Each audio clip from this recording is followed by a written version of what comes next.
À peine les échos du tumulte vénézuélien se sont-ils dissipés que l'attention internationale semble glisser, presque naturellement, vers l'Algérie.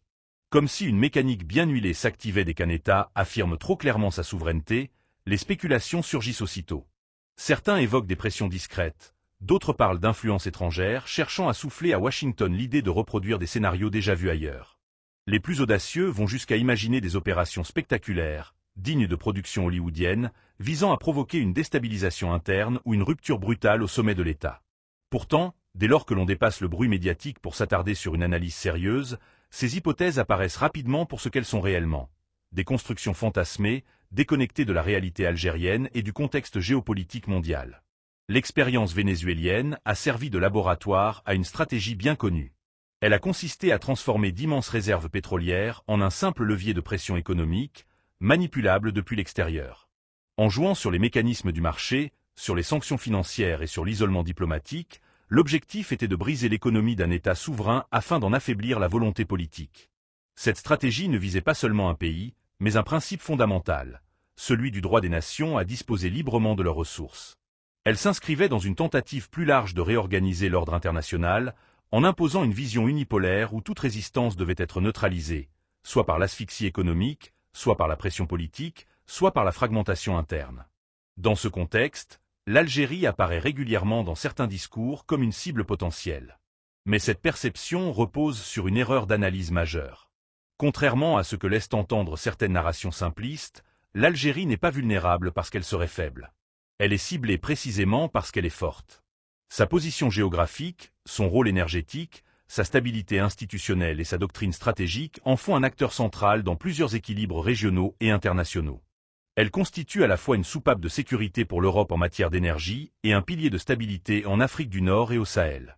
Sur le plan militaire, l'Algérie s'est imposée au fil des années comme une puissance régionale crédible, reconnue par de nombreux centres d'analyse stratégique à travers le monde. Sa force ne réside pas uniquement dans la possession d'équipements modernes ou de systèmes de défense avancés. Elle repose avant tout sur une doctrine claire, forgée par l'histoire, fondée sur le refus absolu de toute ingérence étrangère. Cette doctrine ne se limite pas à des déclarations officielles. Elle est profondément ancrée dans la structure de l'État, dans l'organisation de l'armée et dans la conscience collective de la population. Les services de renseignement algériens figurent parmi les plus redoutés et les plus respectés à l'échelle régionale. Leur efficacité repose sur une capacité d'anticipation éprouvée, sur une connaissance fine des dynamiques internes et externes, et sur une aptitude à neutraliser les menaces avant qu'elles n'atteignent un stade critique. Cette réalité rend toute tentative d'opération clandestine, de déstabilisation éclair ou de manipulation interne extrêmement risquée pour quiconque envisagerait une telle aventure. Mais réduire la puissance algérienne à sa seule dimension militaire serait une erreur.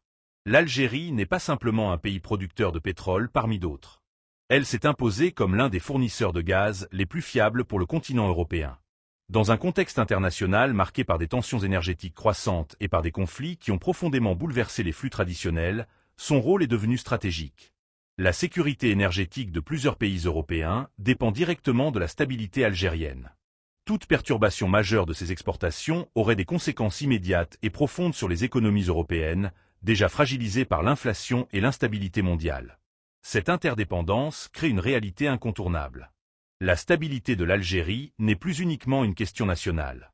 Elle est devenue un enjeu international. Les capitales européennes en sont pleinement conscientes. Elles savent que toute tentative de déstabilisation du pouvoir algérien ouvrirait une période d'incertitude énergétique dont les coûts seraient bien supérieurs aux bénéfices espérés par certains acteurs extérieurs. Cela transforme la stabilité politique algérienne en véritable ligne rouge, difficilement franchissable sans provoquer des répercussions en chaîne. Sur le plan géopolitique, l'Algérie a su diversifier ses partenariats et renforcer ses alliances stratégiques. La coordination avec des puissances majeures du système international atteint un niveau rarement observé auparavant.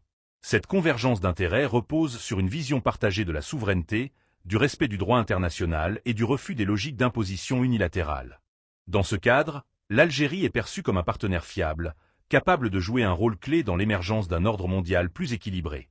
Toute tentative de pression directe se heurterait donc non seulement à la résistance algérienne, mais également à un environnement géopolitique beaucoup plus complexe qu'auparavant.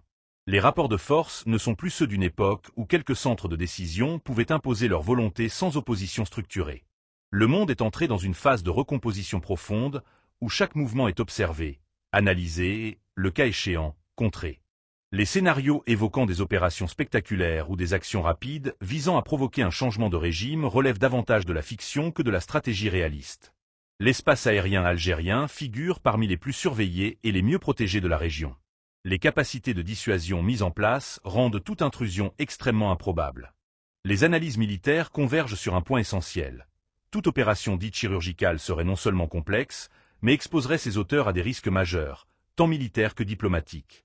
L'armée algérienne n'est pas une simple force régulière détachée de la société. Elle est profondément enracinée dans l'histoire nationale et dans la mémoire collective.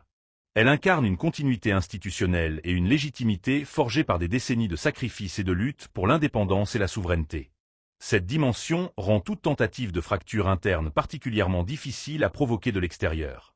Parallèlement, la diplomatie algérienne s'est illustrée par sa capacité à manœuvrer avec habileté sur la scène internationale. Dans les grandes instances multilatérales, elle a démontré sa faculté à défendre ses positions, à construire des alliances et à mobiliser des soutiens lorsque les principes du droit international sont en jeu. Cette aptitude place toute puissance cherchant à exercer des pressions illégales dans une position délicate, exposée à des contre-réactions politiques et diplomatiques. Sur le plan énergétique, l'Algérie a tiré les leçons des crises passées observées ailleurs. Elle a compris que la véritable bataille ne se limite pas à la production, mais s'étend à la gestion des excédents, à la diversification des partenaires et à la consolidation de l'économie nationale. En renforçant ses capacités internes et en réduisant sa dépendance à des mécanismes extérieurs, elle a considérablement réduit l'efficacité des outils de pression économique classiques. Les tentatives d'incitation contre l'Algérie, parfois attribuées à des calculs régionaux ou idéologiques, se heurtent à une réalité incontournable. L'État algérien demeure l'un des rares à maintenir une ligne ferme sur ses principes fondamentaux, sans chercher le compromis au détriment de sa souveraineté. Cette posture lui vaut des critiques, mais aussi un respect croissant sur la scène internationale. Les forces spécialisées algériennes figurent parmi les plus aguerries de la région. Leur formation, leur expérience et leur capacité à opérer dans des contextes complexes leur confèrent un avantage certain dans la protection des infrastructures stratégiques et dans la gestion de scénarios asymétriques. Cette dimension dissuasive complète un dispositif global qui rend toute tentative de déstabilisation extrêmement coûteuse. Les indicateurs économiques témoignent également d'une évolution significative. La croissance des capacités de production énergétique, combinée à une gestion plus prudente des ressources, a permis de renforcer les réserves financières et d'élargir la marge de manœuvre budgétaire de l'État. Cette solidité contraste fortement avec les situations de vulnérabilité observées dans d'autres contextes de crise. Elle réduit considérablement la probabilité d'un effondrement interne provoqué par des pressions extérieures. Dans ces conditions, l'idée d'une reproduction du scénario vénézuélien en Algérie apparaît comme une construction médiatique dénuée de fondements réels. Elle relève davantage de la guerre psychologique que de l'analyse stratégique sérieuse. Son objectif principal semble être d'alimenter la peur, de semer le doute et de tester les réactions, plutôt que de préparer une action concrète. À l'inverse, l'Algérie s'affirme de plus en plus comme un acteur capable de redessiner les équilibres régionaux. En Méditerranée comme en Afrique, son influence repose sur une combinaison de stabilité politique, de crédibilité militaire, de poids énergétique et de diplomatie active. Elle impose progressivement ses conditions dans les négociations énergétiques et affirme son rôle dans la construction de nouveaux équilibres. L'époque où des coups d'État téléguidés ou des interventions extérieures rapides pouvaient être menées sans conséquences majeures appartient désormais au passé.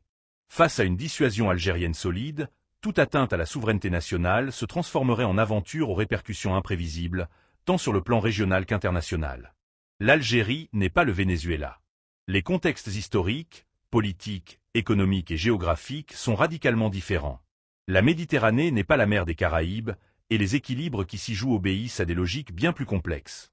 L'Algérie constitue aujourd'hui une forteresse stratégique, un État structuré dont les fondements transforment toute tentative de déstabilisation en pari dangereux, aussi bien sur le plan diplomatique que militaire.